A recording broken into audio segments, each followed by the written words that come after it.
which outlines which area of your business you should be focusing on. Remember, you get that free report when you put those details in. So 3-minute report, 3-minute, enter your details in, answer the questionnaire, get that report, you know which area of your business to work on. And today I have the absolute pleasure, and if you haven't got that quiz already, it's businessgrowthquiz.me, businessgrowthquiz.me. And as I said, today I have the absolute pleasure to be in conversation with Patrick Rogers out of Oregon, USA. Hey, Patrick, welcome. Thank you for jumping onto this podcast here. Thanks for having me on, Mac. It's a pleasure to be here. You're most welcome. And it's interesting because what we're going to be talking about today, listen up, listen up, listen up, listen up. If you're building your business like most small businesses owners do organically, in other words, you are attracting clients through traditional marketing, lead generation, selling, growing that way, that's fine. But there is a faster way to grow your business. And that's through mergers and acquisitions. And that's why we've asked Patrick to jump on here to tell us what all that is and how any small business owners can use that to, listen carefully, not just double, sometimes quadruple, sometimes 10 times their business in less than 5 years. So Patrick, thank you again. Tell us a little bit about your entrepreneurial background. How did you become an entrepreneur? Mac, thanks. I'll kind of, start out. It kind of goes back to as far as college. I was studying nuclear engineering. I was fascinated with fission and fusion. And actually, at a high school, I applied for to be in the Naval ROTC officer program, and they rejected me. Well, I went to college, engineering school back east, and in my sophomore year, I had a 4.0. Was in great shape, and all the men in my family were in the Navy. Every single, my brother, my father, all my grandfathers, uncles. And so an opportunity presented itself after I had a 4.0 to get a full ride in the naval nuclear program. And I was fascinated with naval nuclear, but at the same time, have an opportunity to defend my country and freedom. I jumped on it. So I was awarded the scholarship, became a commissioned officer in the Navy. Did that for 5 years, had a son, and I got out into the Fortune 100 in America. And at that point, I became a district sales manager. And while I was extremely successful in corporate America, I realized that working for the man, right, is not going to get me where I wanted to be in life. And that's when I actually, I started a property management company on the side, like so many of us do, started a side hustle.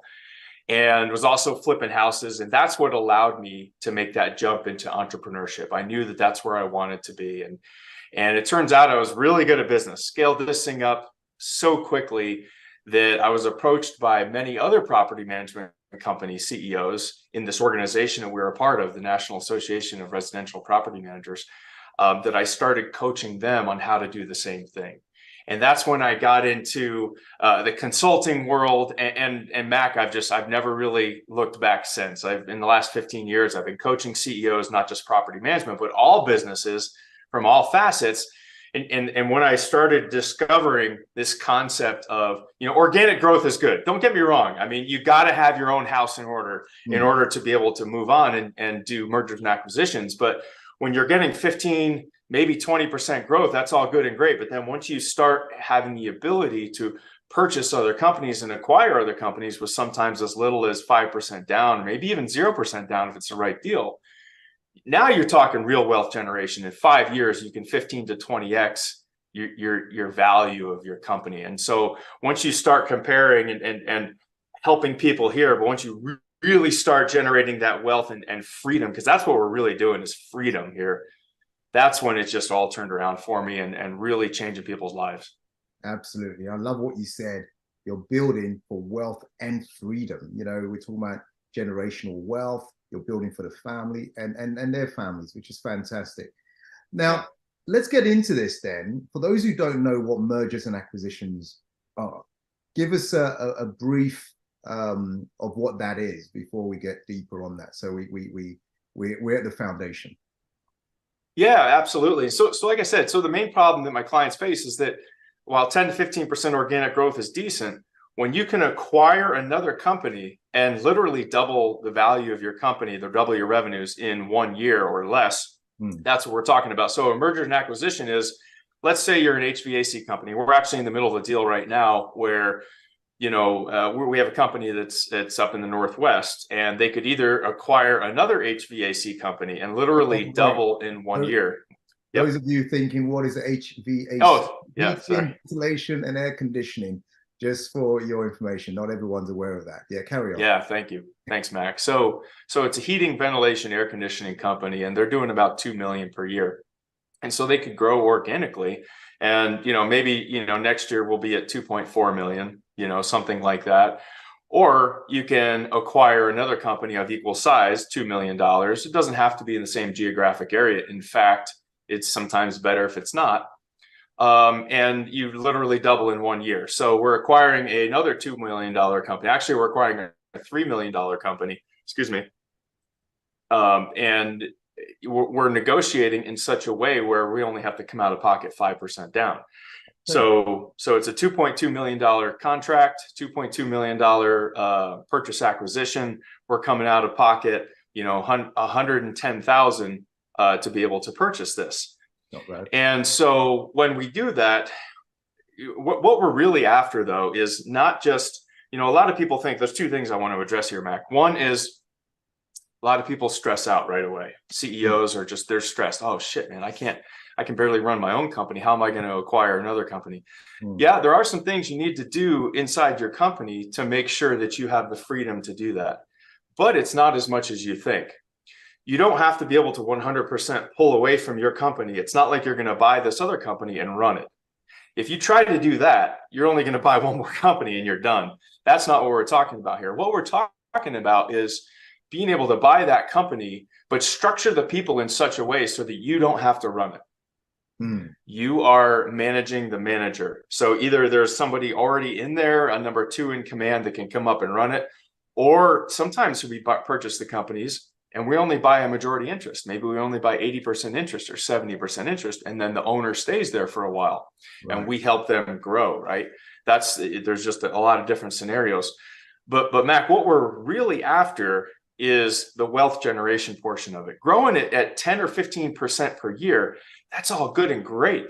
But how long is it going to take you to be able to build that company to a point where you actually have wealth generation, when you can sell that someday, the value of the company? There's something called multiple arbitrage. Okay. And multiple, you're familiar with that term? Yeah, but go ahead and explain it further for Yeah, cool. So that's what we're really after. When we work with our clients, we're not just doing one acquisition. We're doubling the revenue every year. Okay. So if you're a $2 million company this year, you're a $4 million company next year, you're $8 million the year after that, you're $16 million. This is 100% possible in the mergers and acquisitions world. And a lot of people might be thinking, well, that's all good and great, but now I might have all this debt there. And why would I do all of this? The reason you do this is called multiple arbitrage. And so when you're a $2 million company, let's just say you're a $2 million company, your EBITDA you're throwing off, let's just say it's 400,000 in EBITDA. Okay. Yeah. The way they value the value of a company is just the general terms, the EBITDA times some kind of a multiple. When you're small, like 2 million, the multiple might be 3. Okay. Okay. So the value of that company would be 300,000. Let's say it's 400,000 EBITDA times a 3 multiple. You're valued at 1.2 million. Yeah. When you double in revenue every year and you're up, let's say you're a $10 million company, and now you're throwing off $2 million in EBITDA, let's just say for numbers, the multiple goes from a 3 to a 6 or something of that range. So you're making millions out of thin air. And so now you're a $10 million annual revenue company, $2 million EBITDA. Roll with me on the numbers. 2 times 6 is $12 million. But you did not spend 12 million to get that company. You spent far less. Right. And so it's creating millions out of thin air. And that's the game that we're playing here. That's the game, is that someday we have a value of a company that's much higher. It's 12 million, 20 million, and we're creating that generational wealth event. Superb. So for the layman who's never done this before, because I've sold businesses, I've acquired businesses, talk us through the acquisition process so people get it. What's the acquisition process? What would they have to go through? Or do you have a framework? You go through a step-by-step? Do you have a methodology? Absolutely. Okay. Oh yeah. Yeah, absolutely. Yeah. So the first thing let me throw this out there too. Acquisitions is a tough game. Why? Because most people purchase companies that are put on the market, on the brokerage, on BizBuy, BizQuest, whatever. Those businesses are drastically overpriced. So I want to throw this out there first and foremost. We rarely, if ever, will purchase a company that's listed through a broker. Now, there's lots of brokers out there going to hate me, but I'm sorry, guys, gals. This is just the raw truth. Brokers are like realtors. When they're approached by a seller, they're going to sell them the dream. Oh man, your business is worth, let's say if what I would pay for a business might be $1 million, they might put it on there for 2 million, 2.4 million. They drastically overprice it. Why do they do that? Well, it's like selling a house, right? If you call 3 or 4 realtors and 3 or 4 realtors give you a price for your house, let's say 500,000 to $1 million, which one are you probably going to go with? The million one's like, oh yeah, you're going to be able to get $1 million, no problem, blah blah blah, right? They're selling a pipe dream. So this is what's happening all over the place. Is these brokers, they hinge up with somebody selling the business. They tell them their business is worth. This is actually a true scenario. The one we're purchasing right now was listed for 2.4 million. You want to know what we're purchasing it for? I know it's going to be much less than that. We are actually buying it for 1.4. Okay. And what happened is they listed it for 2.4 literally in 2021, and it sat there. And there's people that came and they put in letters of intent, but they couldn't get it funded. And so there's 2 reasons why businesses fail in the lower range under 20 million. The first reason is people pay too much for it because they're excited. I want to buy it with a dream, buying a business. Yeah. So they pay way too much for it, or it just sits there and usually they don't sell. And then the other is they don't do due diligence. But back to this point is that what happens is that they're listing it for sale on a brokerage and it just sits there and the prices go down. The owner's got retirement on his mind and it just drops and drops. So anyways, so what we do is drastically different. Back to answer your question after a 5-minute answer. Sorry about that, Mac. No problem. Go for it. Go for it. is we contact businesses before they think about listing with a broker. So what we're doing is, let's say we get together with a client and we say, this is our strategy. We're going to buy HVAC and plumbing companies in the Northwest. We have resources we're going to go and download and find the business name, the business owner's name, email, and phone number. And we're going to reach out to those business owners. And we have a process and a script and everything. We send them an email and ask them if they're interested in selling, blah, blah, blah. And so we contact them before they get disillusioned by a broker.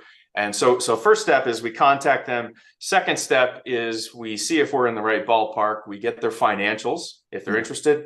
They send their financials over to us. We're looking at their balance sheet, the last 3 years of P&Ls. We do what's called add back normalization, where we're looking at the true value of the company.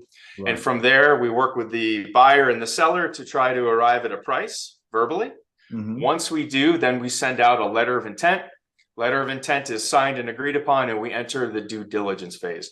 And the due diligence phase, Mac, that's also the place where a lot of acquisitions fail if they're not done right. That's why, if you look at the statistics, it's like 60% of acquisitions go south. Why? Because they buy it for too high or they don't do due diligence. We have a 27-page process that we take our clients through. We have 0 failed acquisitions. And so we take them through a very rigorous process where we're looking at everything and anything that could possibly be hidden under the rug before we buy that company. And then if everything looks good, we help with the funding. We get a funding package approved. We're working with the banks, all that kind of stuff. And then bam, it closes. Wow.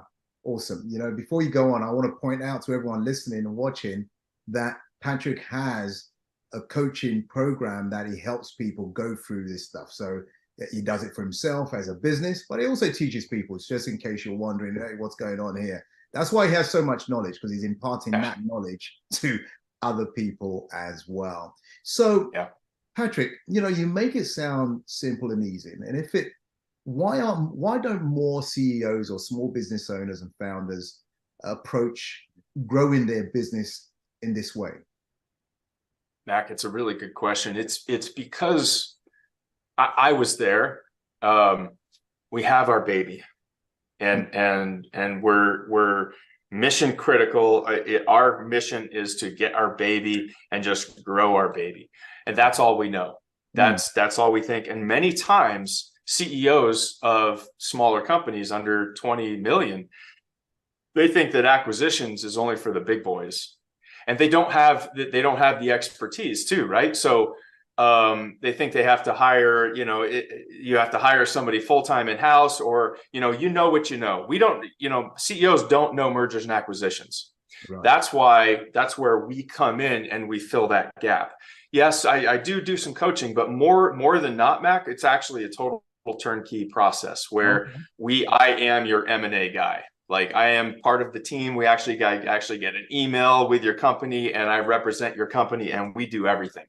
Okay. There's actually very little that our CEOs do, but that's usually why they don't do it. Is we're running a business, and we're so consumed with our business that we don't even think about. It's kind of like you take a finger and you jab yourself in the ribs, right? And if you just keep doing it, it's hard to think about anything else, right? So you're running your business, you're just consumed in the whirlwind in the day-to-day. So the first thing is you have to be able to have a business which kind of allows you the leverage to think over and above your business. And then once you even get there, how do you get the expertise to do an acquisition, right? And that's where we come in. So thank you for that. So when you say you help CEOs and small business owners to acquire other businesses, you said it's total turnkey solution. Is there a fee for that, or is that you taking equity within that? How does all that work? If they want to give me equity, I'm more than happy to take it. But generally, we just do it like a small retainer at first, Mac. And so that retainer, it depends. There's a lot that goes into what that retainer would be, but it's just to cover a cost. And it's just to say, hey, Patrick, we're serious. If you find a company that meets all our criteria, we're going to follow through with it. And then there's a success fee at the end. So actually, when it closes, there's a small couple percentages that come off of the loan to pay for us. Okay, got it. We have listeners from all over the world. So is this very US centric? US mainly, but UK for sure. England, Europe. I mean, we've worked with clients over there. Canada, absolutely. Okay, got it. Excellent. Patrick, I've heard you talk about synergistic acquisition. What is that? Or is that something you've covered already? What does that mean, synergistic acquisitions? Great question. So synergistic acquisition means, think about, and I'm going to go back to the HVAC because this is one that I actually part own. And the company that we're purchasing actually is not a heating and ventilation air conditioning company. It's a plumbing company. And so the synergistic means if there's a complementary business out there that when, let's say you're bidding a job, you may outsource to somebody else for a portion of that job, or you may refer clients to somebody else. It's kind of it's a horizontal, but it's not a direct competitor to you. Okay, it's something that kind of complements your business. So when you purchase a company that's complementary, you can potentially have a lot of synergy between the two. So in our instance, we're a heating, ventilation, air conditioning company. And when we do our jobs, they're commercial, we have to outsource a plumbing company. Right. Okay. Right. And the plumbing company now comes in and does everything. So now when we buy two of these companies, all of the jobs that plumbing company had, they get to now include HVAC in it, and they're different clients. All of the HVAC jobs, we now get to include plumbing company. So synergistically, we're both going to have this ramp up the day we close because we're going to have relationships on each side that we're going to be able to close more business. We're expecting an additional $1 million in business just from the synergies alone of these purchases. It's very, very popular in all kinds of business sizes. And it makes a lot of sense, because then you're keeping these companies in the same ecosystem and the money's passing amongst them, which is great, and companies. Yeah. Synergies work really well when you have a CEO of the company who's going to stick around. Right. Because let's say I'm a heating, ventilation, air conditioning company. Well, I'm the CEO of that. I know that business inside and out. I can manage that. I can purchase another HVAC company Yeah. and put someone into place that maybe not as knowledgeable and coach and manage them. With a plumbing company, it's going to be a little tougher, right? So those are, definitely something to think about. Yeah, thanks for that. So tell me something. What is the best strategy? Is it to be industry agnostic in terms of finding these companies and acquiring them? Or is it a better strategy to be focused on a particular vertical that you want to acquire? For you, it's HVAC has worked for you very well. Yeah. The synergy around that would be plumbing companies, probably electrical companies. What would you say about that? Yeah, I would say when you're starting out, for the first couple acquisitions, I would stick to what you know. Okay. I would stick to what you know. And there's other reasons for that as well. Remember how we talked about the multiple arbitrage? Yeah. Well, that multiple arbitrage generally holds true if the umbrella of companies is in the same arena. Now, we're going to be able to do that because HVAC, plumbing, electrical, they're all doing the same job, so it's in the same arena. But other industries might be a little bit different. Like if you're a CPA firm and you go purchase, I don't know, a digging company or something, right? That's two totally separate things. You're not going to be able to enjoy the benefits of multiple arbitrage. Excellent. And the other portion of it is, like I said before, for your first couple, to make it so it's not complicating and toughing on yourself. If you have to go learn another industry right off the bat, it's probably going to put a bad taste in your mouth. Makes sense. Yeah, it may put you off altogether if it's something you don't know and it goes south. Tougher. Right? Highly recommend stick in the same industry if you can. Awesome. Thank you. One thing you mentioned earlier on was about acquiring some of these companies, sometimes with as little as 5% down. Now,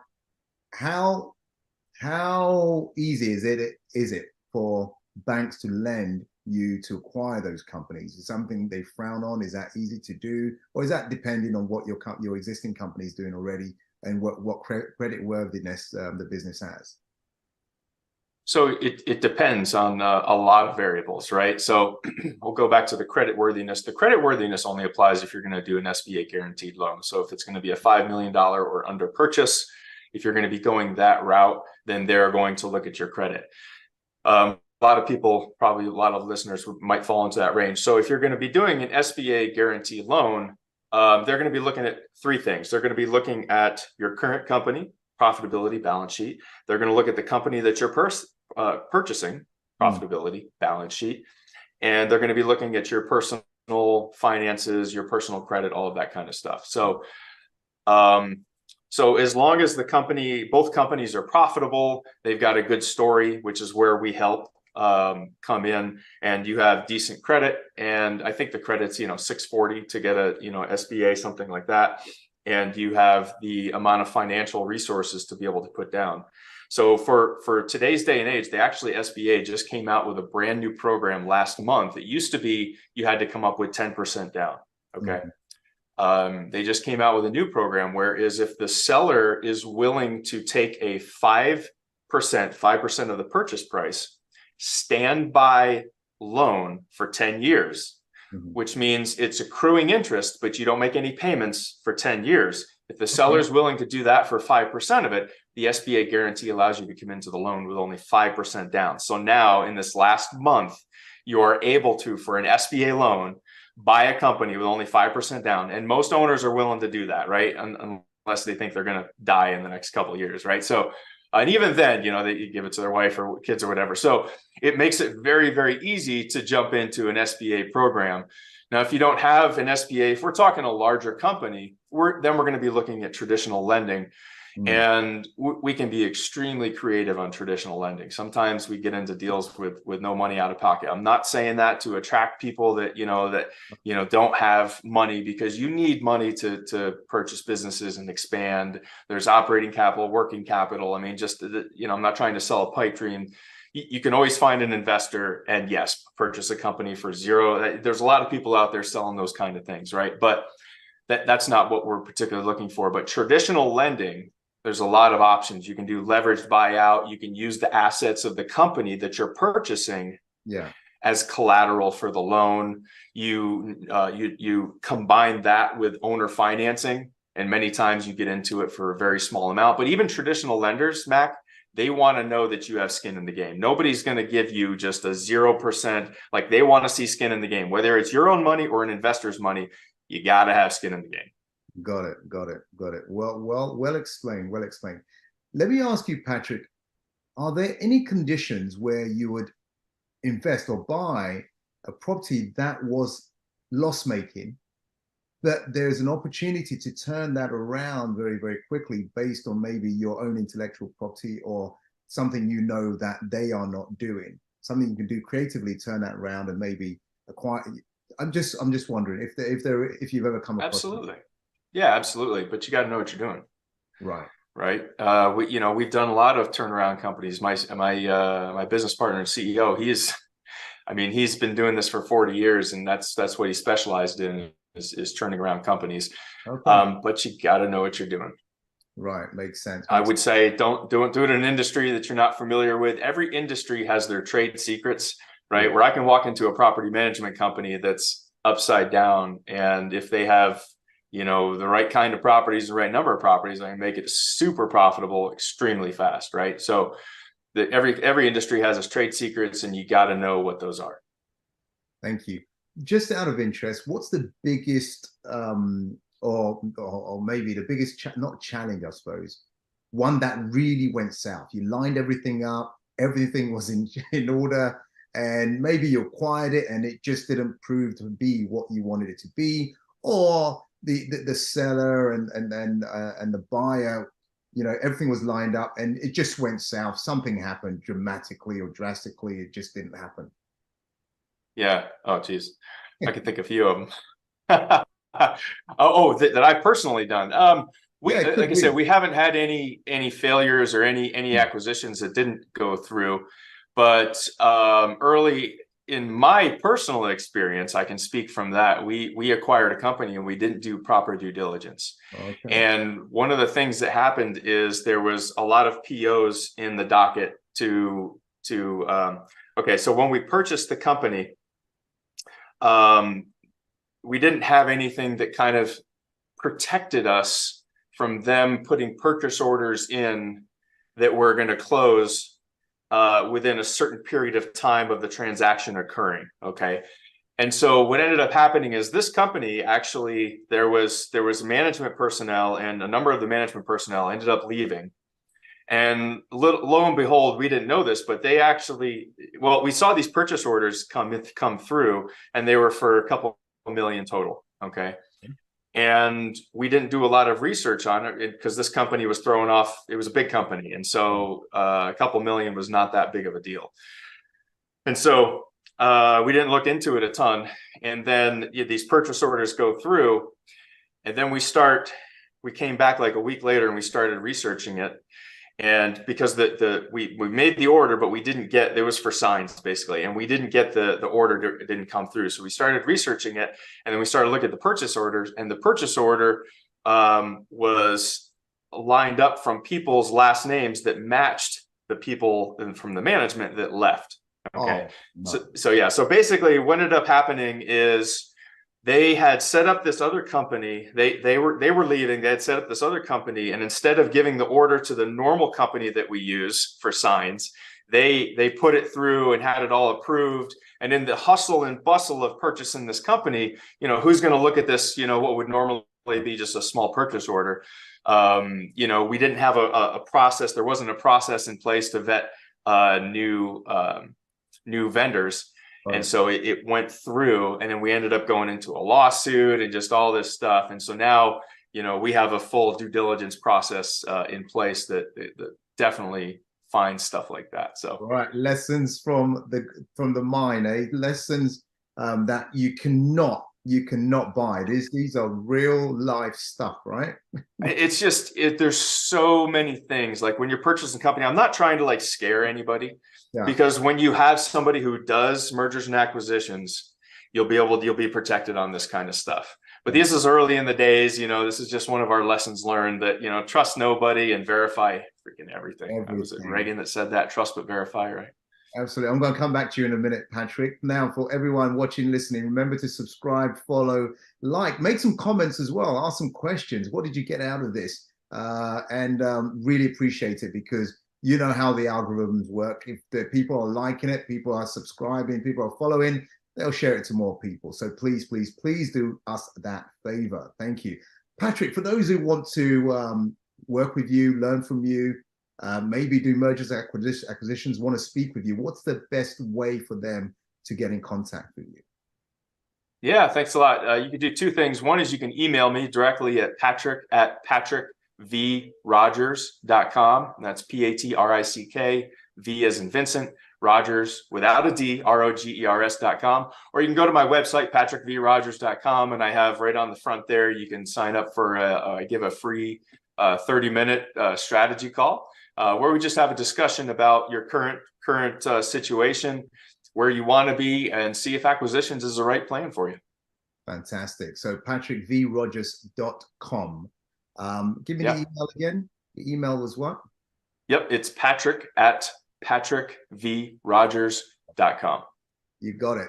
Listen, Patrick, I want to say thank you very much for jumping on here. Thank you so much for sharing this insight with us. And for those people listening, he's just giving you the magic key to double, quadruple, 10 times your business. Get in touch with Patrick. Let's see how we can help you. Patrick, thank you. You take care until we catch up again soon.